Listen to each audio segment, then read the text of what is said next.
தமிழக சட்டப்பேரவையில் நடைபெற்ற நம்பிக்கையில்லா தீர்மானம் முறையானதல்ல என்ற திமுகவின் புகாரை இப்போது வெளியாகியுள்ள எம்எல்ஏக்களின் வீடியோ நிரூபிப்பதாக மு.க.ஸ்டாலின் தெரிவித்தார்.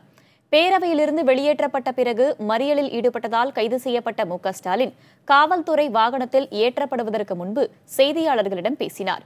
ஆளும் கட்சி எம்எல்ஏக்கள் இருவரே நம்பிக்கை வாக்கெடுப்பு தொடர்பான பேரம் குறித்து பேசிய வீடியோ வெளிவந்திருப்பது திமுகவின் குற்றச்சாட்டுக்கு வலு சேர்ப்பதாக அவர் தெரிவித்தார். எனவே இந்த அரசு இனியும் தொடரக்கூடாது என்ற ஸ்டாலின் அரசு கலைக்கப்பட வேண்டும் அல்லது கவிழ்க்கப்பட வேண்டும் என்றும் தெரிவித்தார். இந்த வீடியோ குறித்து பேரவையில் விவாதிக்க கவன ஈர்ப்பு தீர்மானத்தை கொண்டுவர முயன்றதாக கூறிய ஸ்டாலின் அதற்கு சபாநாயகர் அனுமதி மறுத்ததாக தெரிவித்தார். வீடியோவில் இருக்கும் எம்எல்ஏ சரவணன் முதலில் அது பொய் என்று கூறியிருக்கும் நிலையில் பிறகு வீடியோவில் இருப்பது தான் எனவும் குரல் தன்னுடையது அல்ல என்றும் முரண்பட்டு பேசி வருவதாக ஸ்டாலின் தெரிவித்தார். எனவே நம்பிக்கை வாக்கெடுப்பு தொடர்பாக சென்னை உயர்நீதிமன்றத்தில் திமுக தொடர்ந்திருக்கும் வழக்கை விரைந்து விசாரிக்கவும் சிபிஐ விசாரணைக்கு உத்தரவிடக் கோரியும் புதிதாக மனு செய்திருப்பதாக கூறினார். இது குதிரை பேர அடிப்படையில் தான் இந்த வாக்கெடுப்பு வெற்றி பெற்றிருக்கிறது என்பது 2 சட்டமன்ற உறுப்பினர் தந்திருக்கக்கூடிய வாக்குமூலங்கள் மிக தெளிவாக வெளிப்படுத்துகிறது. எனவே இந்த ஆட்சி உடனே கவிழ்க்கப்பட வேண்டும், கலைக்கப்பட வேண்டும், ராஜினாமா செய்ய வேண்டும். எனவே இந்த நம்பிக்கை வாக்கெடுப்பை சபாநாயகர் உடனடியாக ரத்து செய்ய வேண்டும்.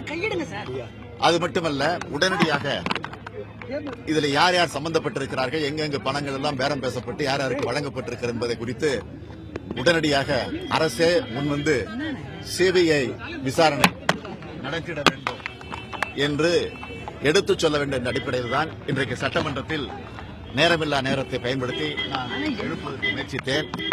ஆனால் இதையெல்லாம் நான் பேசிவிடுவேன் என்று அவர்கள் திட்டவட்டமாக என்னை பேச அனுமதிக்கவில்லை.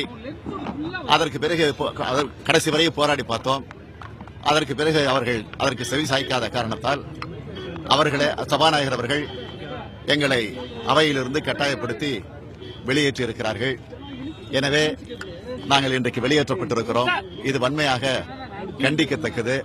ஜனநாயகத்தை ஏற்கனவே குழி தோண்டி புதைத்துக் கொண்டிருக்கக்கூடிய நிலையிலே மீண்டும் இந்த ஆட்சி சர்வாதிகார தன்மையோடு நடந்து கொண்டிருக்கிறது என்பதற்கு இவைகள் எல்லாம் எடுத்துக்காட்டுகள்.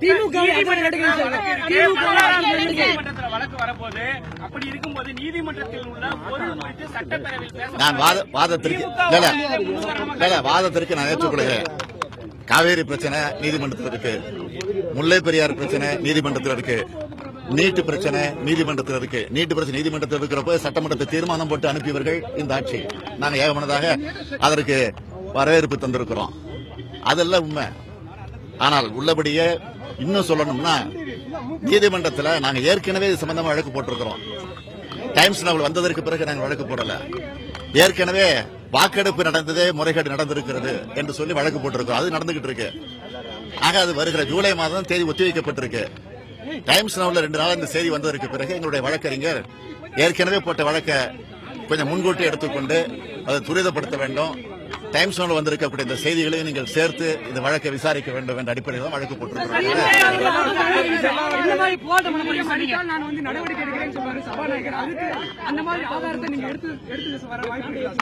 ஆதாரங்களை எடுத்து வைக்க வேண்டிய அவசியமே இல்ல. நாட்டுக்கே தெரியும், மக்களுக்கு தெரியும். இது உலகம் பூரா பரவி இருக்கு. பொறுத்திருந்து பாருங்க, பொறுத்திருந்து